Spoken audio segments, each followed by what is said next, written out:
Assalamualaikum warahmatullahi wabarakatuh. Kami dari kelompok 1, saya sendiri Pelangi Sukma dan rekan saya Dewisa Marlina dan Bima Rahmatul. Kami akan menjelaskan tentang sejarah pajak, teori pajak, dan konsep perpajakan. Pertama, saya sendiri akan menjelaskan tentang sejarah pajak. Pajak sudah ada sejak lama, termasuk di Indonesia. Pajak di Indonesia sudah ada sejak zaman kerajaan, namun dengan sistem pungutan yang berbeda. Pada zaman kerajaan hingga zaman penjajahan, pungutannya bersifat memaksa. Pada zaman kerajaan, pungutannya adalah upeti kepada raja sebagai persembahan yang dianggap sebagai wakil Tuhan. Memasuki era kolonial, Hindia Belanda, pajak mulai dikenakan di Indonesia. Pajak yang diterapkan itu seperti pajak rumah, pajak usaha, sewa tanah, maupun pajak kepada pedagang. Adanya sistem itu membuat masyarakat merasa berat dan terbebani, apalagi tidak ada kejelasan dan banyak penyelewengan oleh pemerintah kolonial waktu itu. Namun demikian, setelah Indonesia merdeka, babak baru sejarah pajak di Indonesia dimulai pada saat Soekarno-Hatta memimpin Indonesia. Pemerintah menerapkan sistem official assessment, yaitu pemungutan pajak dengan cara penetapan oleh fiskus. Meski begitu, sistem itu tidak mengubah banyak kondisi perekonomian nasional, alias Indonesia masih menjadi negara miskin. Pada saat era Orde Baru, tepatnya tahun 1965, pemerintah di bawah kepemimpinan Soeharto berhasil memberi terobosan di bidang fiskal, khususnya pajak.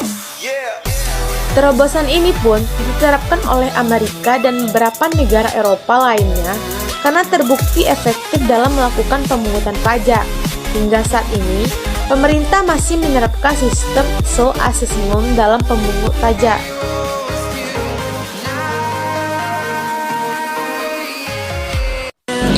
Ada 5 teori pemungutan pajak. Yang pertama yaitu teori asuransi. Menurut teori asuransi, pembayaran pajak diibaratkan seperti membayar premi dalam perusahaan asuransi dengan harapan mendapatkan perlindungan dari kejadian yang tidak terduga di masa yang akan datang. Nah, yang kedua adalah teori kepentingan. Menurut teori kepentingan, ibaratkan kedua belah pihak yang saling membutuhkan dan saling melindungi. Negara harus melindungi harta dan jiwanya, yaitu masyarakat, agar kepentingan satu sama lain dapat terpenuhi dengan baik. Nah, yang ketiga yaitu teori gaya pikul. Dalam teori ini, masyarakat diharuskan membayar pajak berdasarkan gaya pikul dari masing-masing orang, yaitu bisa kita lihat dari segi pengeluaran ataupun penghasilan, baik itu perorangan ataupun badan usaha. Nah, yang keempat yaitu teori bakti. Dari segi bahasanya saja sudah jelas bahwa teori bakti ini dianggap bahwa negara memiliki hak untuk mengambil pajak dari rakyat, yang pajak itu merupakan bukti pembuktian atas bakti dari masyarakat kepada negara. Nah, yang kelima atau yang terakhir adalah teori daya beli. Nah, teori daya beli ini sangat erat kaitannya dengan kemampuan daya beli masyarakat terhadap transaksi jual beli. Nah, pada transaksi jual beli ini ada pajak yang dikenakan berupa PPN atau pajak pertambahan nilai ataupun PPNBN, pajak pertambahan nilai atas barang mewah.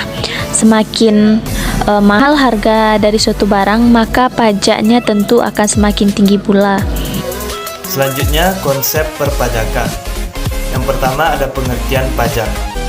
Definisi pajak menurut Undang-Undang Republik Indonesia Nomor 28 Pasal 1 Ayat 1 Tahun 2007 menjelaskan bahwa pajak adalah kontribusi wajib kepada negara yang terutang oleh orang pribadi atau badan yang bersifat memaksa berdasarkan undang-undang, dengan tidak mendapat timbal balik secara langsung dan digunakan untuk keperluan negara untuk sebesar-besarnya kemakmuran rakyat. Selanjutnya, fungsi pajak. Yang pertama, fungsi penerimaan atau budgeting. yaitu sebagai alat atau sumber untuk memasukkan uang sebanyak-banyaknya dalam kas negara dengan tujuan untuk membiayai pengeluaran negara, yaitu pengeluaran rutin dan pembangunan. Yang kedua, fungsi mengatur atau regular end, yaitu sebagai alat untuk mencapai tujuan tertentu di bidang keuangan. Yang ketiga, fungsi stabilitas. Dengan adanya pajak, pemerintah memiliki dana untuk menjalankan kebijakan yang berhubungan dengan stabilitas sehingga inflasi dapat dikendalikan. Yang keempat, retribusi pendapatan. Pajak yang sudah dipungut oleh negara akan digunakan untuk membiayai semua kepentingan umum. Yang kelima, fungsi demokrasi.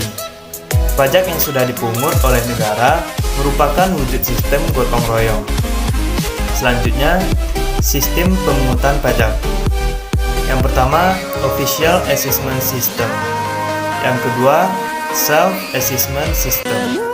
Yang ketiga, Withholding System. Selanjutnya, jenis-jenis pajak.